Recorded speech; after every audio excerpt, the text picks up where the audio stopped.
Hello, today I will explain the concept and the nature of financial management. Nature and financial management. The main activities in the business are production, marketing, and finance. All these activities are interrelated and affect each other. The finance manager has to decide about the management of finance. Therefore, the manager has to take three major decisions. The first decision is investment or long-term asset mix decision, where the manager has to decide how to invest the money and where to invest the money. There are two sources of investment, that is fixed assets and current assets. In fixed asset, the finance manager invests because of the profit, and in current assets because of the liquidity. Both are equally important. Profitability is important, liquidity is important for the paying of current liabilities. The second type of decision is financing or capital mix decision, where manager has to decide from where to acquire the funds. There are various sources of finance, but two major sources of finance are equity shares and debentures. Equity shares are costlier than debentures, but in case of debentures, the financial risk for the organization is more because the company has to pay the fixed rate of interest whether there is a profit or no profit. The third type of function or decision is dividend or profit allocation decision, where the manager has to decide whether to distribute the profit to the shareholders as dividend or not. There are various dividend theories according to which the dividend will affect the market price of the share or not. These theories are Walter model, Gordon model, and model. The fourth and the last type of decision is liquidity or short-term asset mix decision, where the investment is done in, again, current assets which look after our liquidity decision, and which is explained in working capital management. Now, the third concept in financial management is finance manager's role. The first of the foremost finance manager role is raising of funds, that is where to acquire the funds. The funds are acquired again in two forms, that is equity shares or debentures. The finance manager role is to see the pros and the cons of the equity shares and debentures and to decide the best capital structure where the cost of capital is minimum and the value of the share is maximum. The second is allocation of funds, from where to acquire the funds, from where to invest the funds, either in fixed assets or long-term assets or current assets or short-term assets, as discussed earlier in the slide.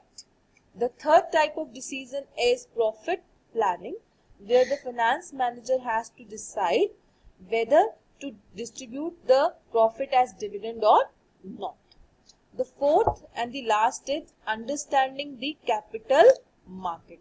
The finance manager has to understand the capital market, because for raising funds, for allocating funds, and for the planning of the profit, it is very important that finance manager should understand the capital market. The third thing, that is financial goals of the organization, that is profit maximization, profit after tax, maximizing earning per share, and shareholders wealth maximization. The first is profit maximization, where it is maximizing the rupee income of the firm. In this case, resources are efficiently utilized because they are having profit, they are looking after profit, appropriate measure of firm performance, and it serves the interest of the society also.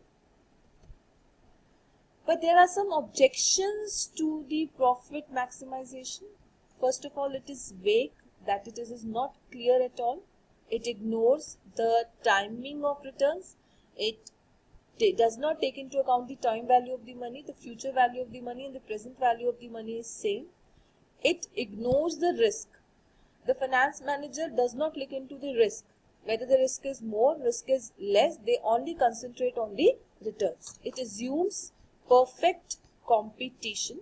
In a new business environment, profit maximization is regarded as unrealistic, difficult, inappropriate, and immoral. The second is maximizing earning per share. Again, it ignores timing and risk of the expected benefit. Market value is not a function of EPS.